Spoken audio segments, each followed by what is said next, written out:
কেন সারা পৃথিবীর মানুষ রবিবার দিন করে ছুটি থাকে কেন? প্রত্যেক সরকারি ছুটি, স্কুল কলেজ সমস্ত সব জায়গায় ছুটি, তাই না বাবা?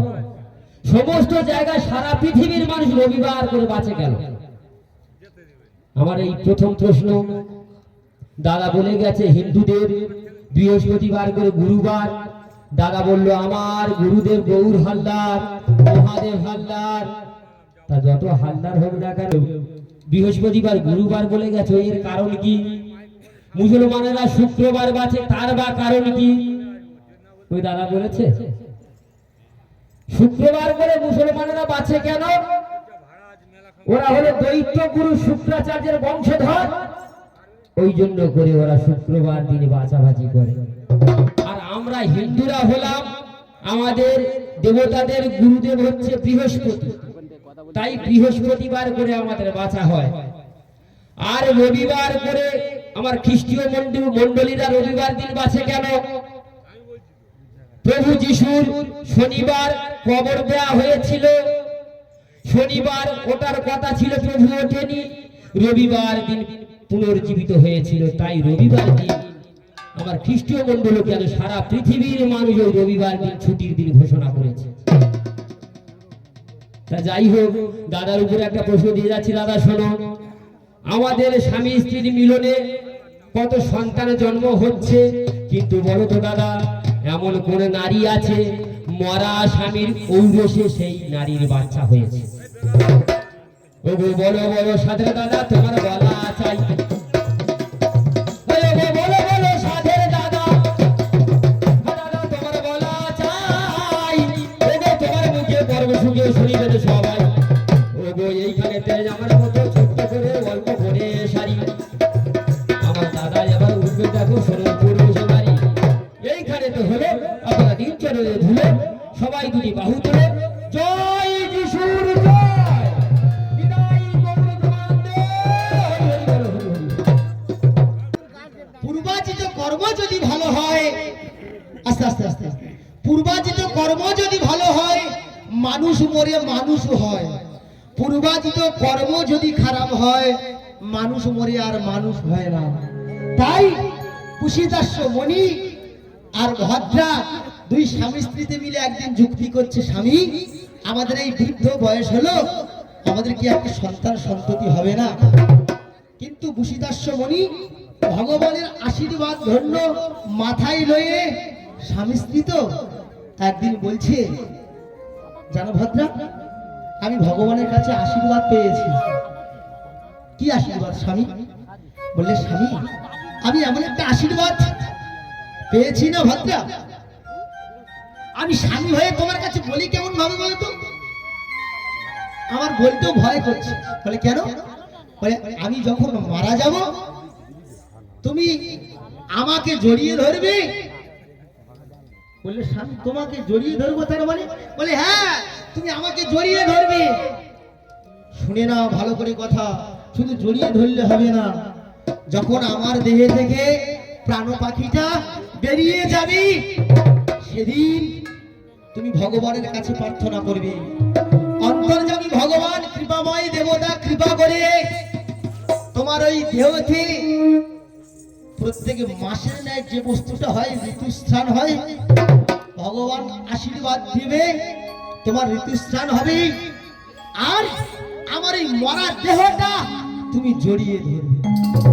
আমি আপনি তো মরে গেলে গলা পাচা হয়ে যাবেন। বললে না, ভগবানের আশীর্বাদ আমার মাথায় আছে, আমার বিশ্বাস আছে, যতদিন না পর্যন্ত তোমার গর্ভটা সুসম্পূর্ণ হবে ততদিন না পর্যন্ত আমার দেহ থেকে এক বিন্দু মাত্র রস গলিত হবে। ঠিক তদ্রূপ হলো, কুশিদাস্য মারা গেল, দুদিন পরে ভগবানের আশীর্বাদে ভদ্রার ঋতুস্থান হলো। 5 দিনের মাথায় ভদ্রা ঠিক তদ্রূপ স্বামীকে জড়িয়ে ধরলো। দেখো যে বাবা মা এত সুন্দর করে কত যত্ন করে আমাদের ছেলে মেয়ে বিবাহ করলো, কিন্তু যখন জোরের পাখি যখন একজন মারা যায় না, তাই ভদ্রা মরা দেহটা জড়িয়ে ধরি আর স্বামীর কাছে কাছে আর আমার বৈষ্ণব কবি কলম দিলেন, কি কলম দিলেন? এই সুন্দর পৃথিবী ওরে ছেড়ে গয়াগদি সবারই তো চলে যেতে হবে হবে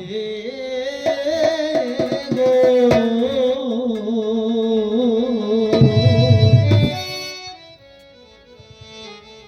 সবারই তো চলে যেতে হবে, সবাইয়ের চলে যেতে হবে।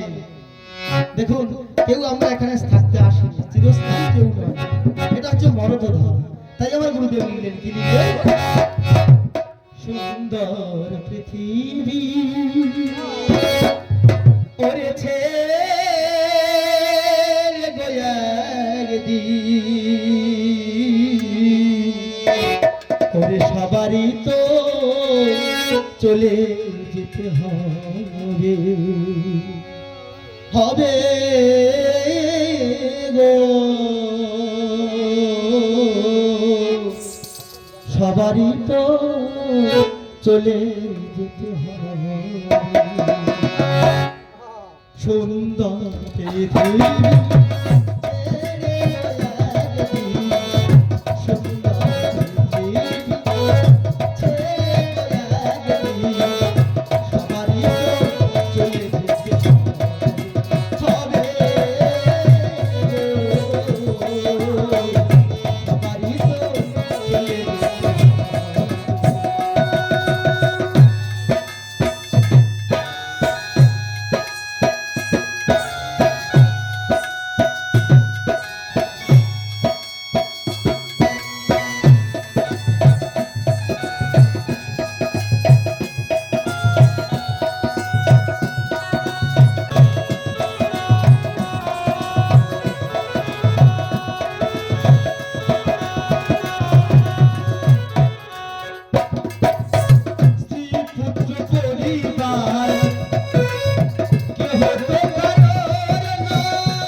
নাম হলো বসিদাস্য মুনি।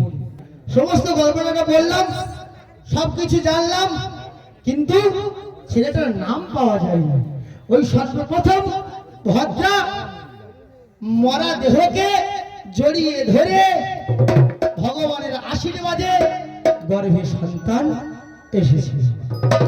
আর বাড়াবো না, তাহলে এইখানে ছোট্ট করে আজকে দ্বিতীয় কারণ অল্প মিশে গেল।